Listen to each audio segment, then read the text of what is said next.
Bakit mo kailangang umattend sa mga church gatherings? Pag-usapan po natin yan sa devotion natin na ito. Magandang araw po sa bawat isa sa inyo. Welcome back to our 365 Daily Devotions Seminar Edition. Na yung pag-usapan po natin ngayon ay yung ecclesia. Yung ecclesia po, yan po ang Greek word ng church. At nung unang panahon po, sa panahon po ng ating Panginoong Jesucristo, yung church gathering po, ito po ay tinatawag na ecclesia. Ang ecclesia po, ang ibig sabihin po niyan ay called out ones. Mga tinawag, tinipon ng ating Diyos upang magtipon-tipon, magsama-samang sumamba, magpalakasan sa isa't isa, at magpuri po sa ating Diyos. So the term ecclesia is a Greek word translated as church in the New Testament. It literally means assembly or gathering. So pag sinabing church, ecclesia, ibig sabihin po niyan pagtitipon. And refers to the congregation of God's people. In Scripture, ecclesia represents both the local gathering of believers and the universal body of Christ, united by faith in Jesus. The church is not a building, it is the people who belong to God, called out from the world to live as His followers. Ang church po, isipin po natin, pag tayo nagtipon-tipon rito, 5 tayo, 10 tayo, nagpupuri tayo sa Panginoon, nagpapalakasan tayo sa isa't isa, nag-aaral tayo ng salita ng Diyos. Kahit parang Bible study setup yan, kahit hindi mega church yung setup, church pa rin yan. Kahit 3, 4, 5 lang kayo nagtitipon. At the same time, yung universal church, ang tawag po doon local church. Yung universal church naman po, ito po yung lahat ng mga mananampalataya sa buong mundo. Sa lahat ng panahon. So, lahat po ng nagtipon o nagtitipon kay Kristo, yun po ay part ng church. Now, sabi po natin Panginoon Jesucristo sa Matthew chapter 16 verse 18, "And I tell you that you are Peter, and on this rock I will build my church, and the gates of Hades will not overcome it." At sinasabi ko naman sa iyo na ikaw ay Pedro, at sa ibabaw ng batong ito ay itatayo ko ang aking iglesia, at ang pintuan ng Hades ay hindi magwawagi laban sa kanya. So, ang ating Panginoong Jesucristo po ang nagtayo ng kanyang iglesia. At ang iglesia po ito ay hindi po ito institusyon o relihiyon. Ito po ay pagtitipon, gathering ng lahat ng mananampalataya ng Panginoong Jesucristo kahit nasa ang lugar ka pa. So, ang tawag doon ay universal church. Pwede nating tawaging local church, yung mga maliliit na pagtitipon, or community church, or mega church. Yun po ay local church. Now, ito po yung katuruan po natin ngayong araw. Number 1, the church is the universal living body of Christ. Yung church po, again, ito ay universal living body of Christ. Bakit po universal? Kasi po ang sakop ng church ng Panginoong Jesucristo hindi lamang po sa isang lugar, kundi pang buong mundo po, universal. Kaya tayong mga magkakapatid sa pananampalataya, dito po sa devotion natin na ito, may mga nanonood po rito from the US, hello po sa inyo. Nanonood from Hong Kong, hello po sa inyo. Nanonood from Spain, at sa Japan, at sa marami pang lugar. Salamat sa Panginoon kasi meron tayong ganitong technology, na nagkikita-kita tayo, napapanood nyo to. Meron tayong kanya-kanyang gadget, tapos nakapag-devotion tayo ng sabay-sabay. Kahit nasang lugar pa tayo, as long as we have faith in the Lord Jesus Christ, tayo po ay membro ng Universal Church, the body of Christ. Again, this is a living body of Christ. Hindi po ito institution, hindi po ito relihiyon. Ito po ay gathering, assembly of God. So the church is the universal living body of Christ. Kahit saan ka po magpuntang parte ng mundo, ay makakita ka ng kapwa mo mananampalataya, kadugo mo yun. Kapamilya mo yun, kadugo mo.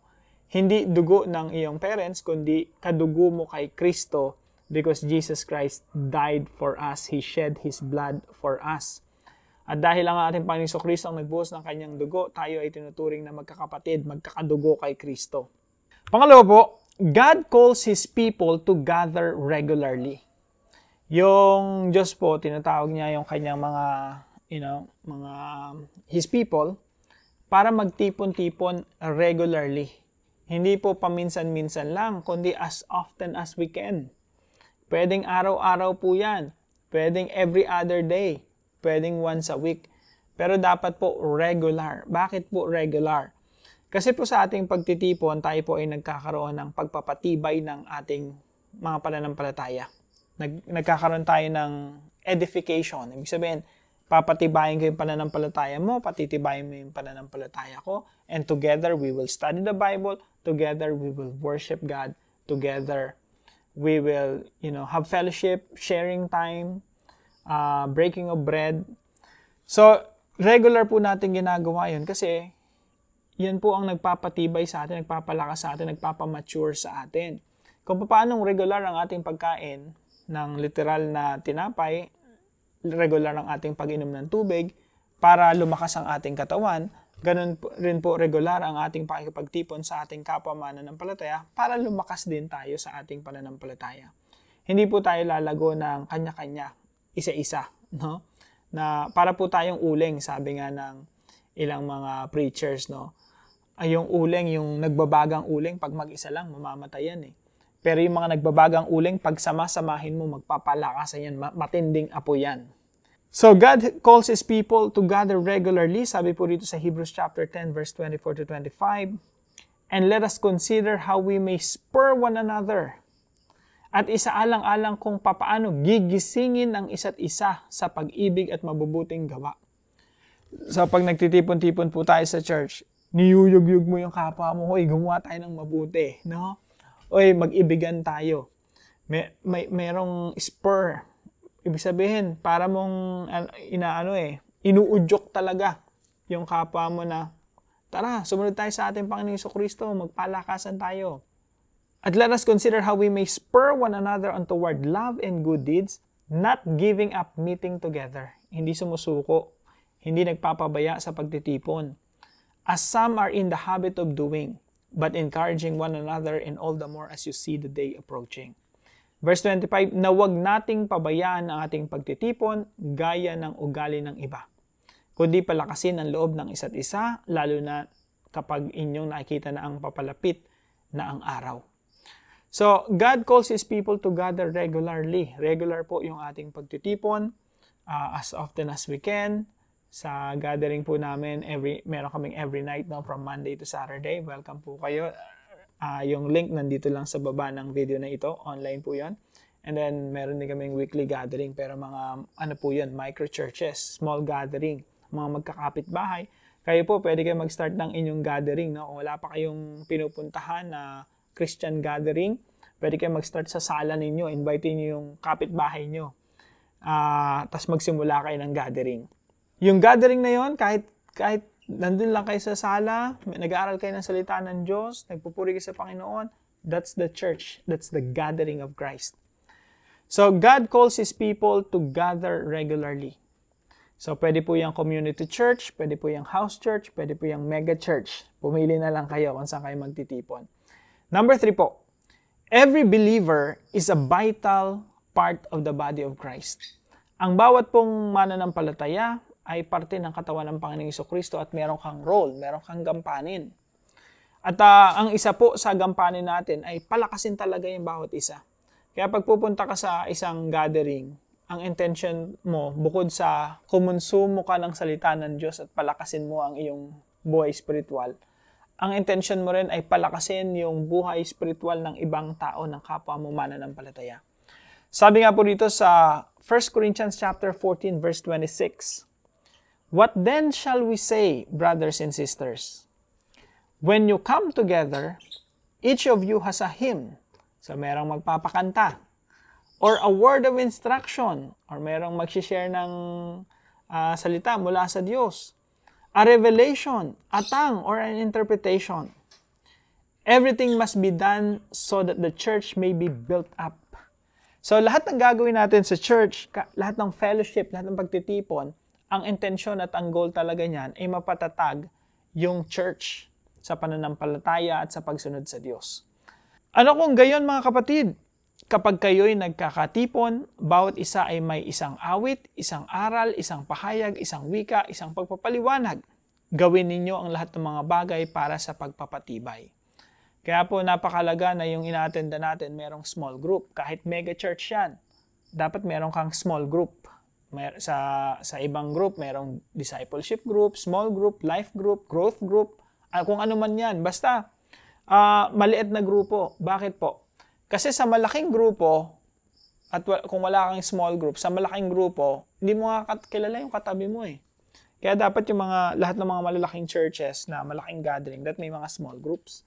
Kasi doon nangyayari itong pagpapatatag sa pananampalataya, yung kapwa kayo nagpapatatag sa bawat isa. So gawin nyo ang lahat ng mga bagay para sa pagpapatibay ng pananampalataya ng kapwa mo Kristiyano.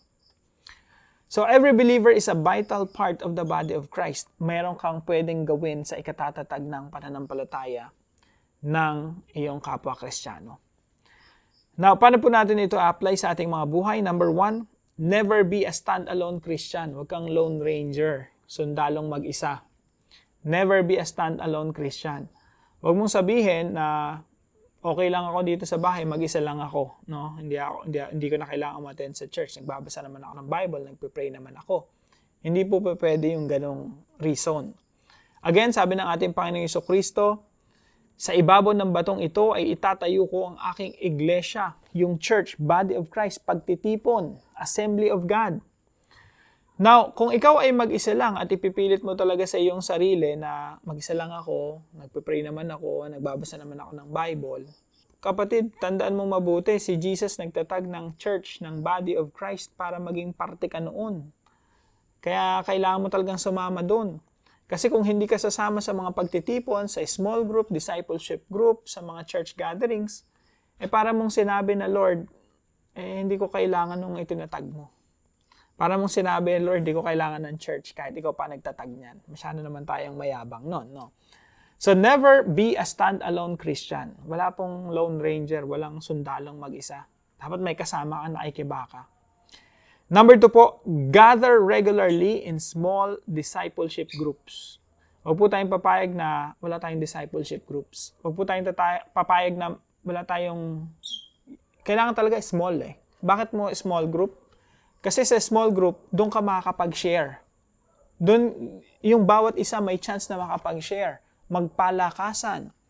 Doon mo ibubuhos yung problema mo. Doon mo ibubuhos kung anong mga struggles mo. May kasalanan ka bang hindi maiwan-iwanan. Doon mo rin ilalatag yun.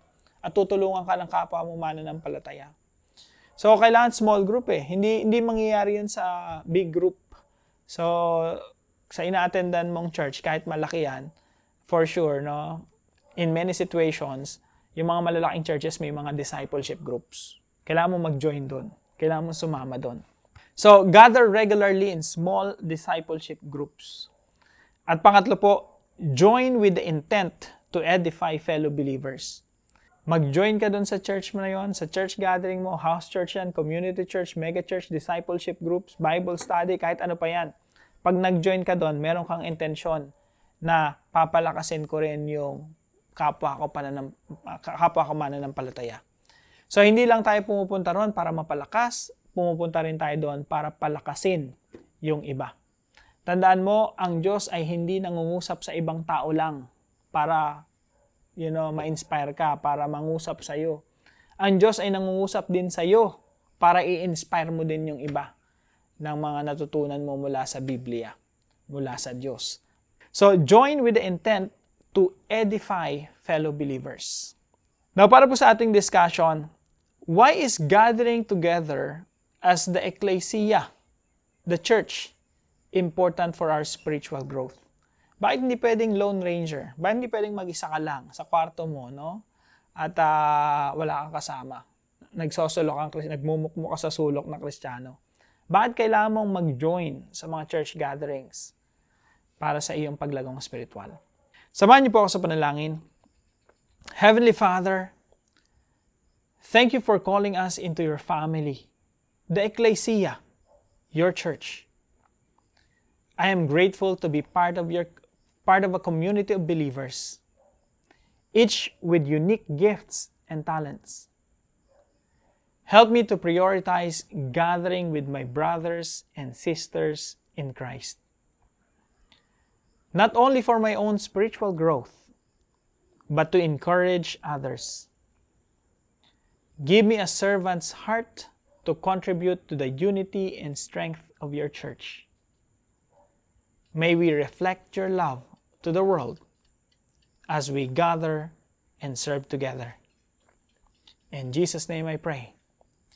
Amen and amen.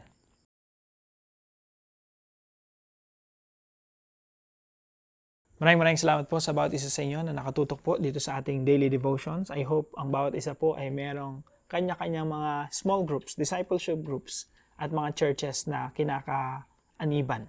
Kung kayo po may natutunan sa devotion natin na ito, ipalam nyo lang po sa comment section right below this video, and please share this devotion to your family and friends. Pagpalain po kayo ng ating Panginoon. See you po tomorrow 5 a.m. dito sa ating daily devotions.